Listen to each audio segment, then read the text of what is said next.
కుంతి కృష్ణుడిని చూసి, "కృష్ణ, నువ్వు చేయవలసినది నువ్వు చేశావు. స్వామి కార్యం చేసేశాడు. స్వకార్యం ఎప్పుడు చెయ్యాలి వీళ్ళంతే. కాబట్టి నాకు చాలా ఆనందంగా ఉంది.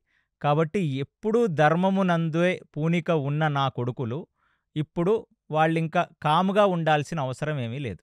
దీని తర్వాత ఇంక వాళ్ళు ఖచ్చితంగా గుండెల మీద రాయి వేసుకొని యుద్ధం చేసేయొచ్చు. ఇప్పుడు వరకు ఎక్కడో ఒక సాఫ్ట్ కార్నర్ ఉంది. అయ్యో! మా పెద్దనాన్న, అయ్యో! మా పెద్దనాన్న బిడ్డలనే ఒక జాలి, ఒక సాఫ్ట్ కార్నర్ ఉంది.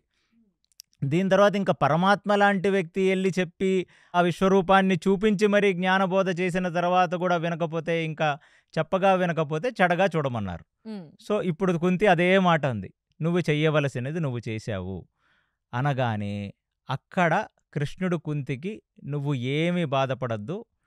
అంత ముందు మంచి రోజులే వస్తాయి అని నేను నీకు చెప్పాను గదా అంతఃపురంలో.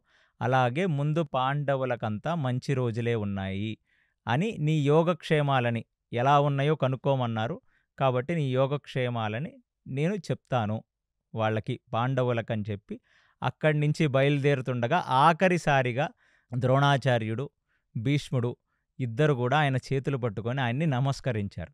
అక్కడ భీష్ముడి యొక్క కళ్ళల్లో చూడగానే కృష్ణుడికి అర్థమైంది త్యాగం.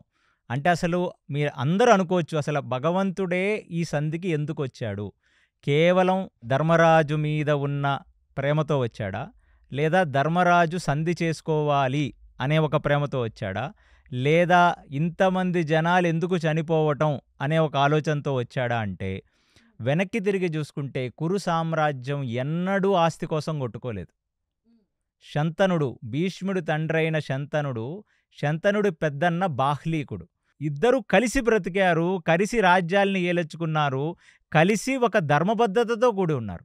దాని తర్వాత జనరేషన్‌లో భీష్ముడు అసల తన తల్లికిచ్చిన మాటకి రాజ్యాధికారాన్నే వదిలేసుకొని కేవలం ఒక గార్డియన్ ఏంజెల్‌గా బ్రతుకుతూ మొదలుపెట్టాడు. అక్కడ ఉండి అందరిని కాపాడాడు. ఇవాళ ఆ త్యాగం అనేది కించిత్ లేకుండా కౌరవులు ప్రవర్తిస్తున్నారు. ఆ బాధ భీష్ముడి కళ్ళల్లో కృష్ణుడు చూశాడు. కృష్ణుడు చూసి భీష్ముడిని ఆఖరిసారిగా అక్కడ ఆలింగనం చేసుకొని, "భీష్మ, నువ్వు చెయ్యాల్సింది నువ్వు చేశావు. నేను చెయ్యాల్సింది నేను చేశాం. కాబట్టి మనం నిమిత్త మాత్రులము మాత్రమే. జీవుడు తను అనుకున్నది తను చెయ్యని" అని చెప్పి వాళ్ళిద్దరికీ చెప్పేసి ఉండగా భీష్ముడి యొక్క కళ్ళల్లోనూ, ద్రోణాచార్యుడు కళ్ళల్లోనూ ఆ బాధ కృష్ణుడు చూస్తాడు.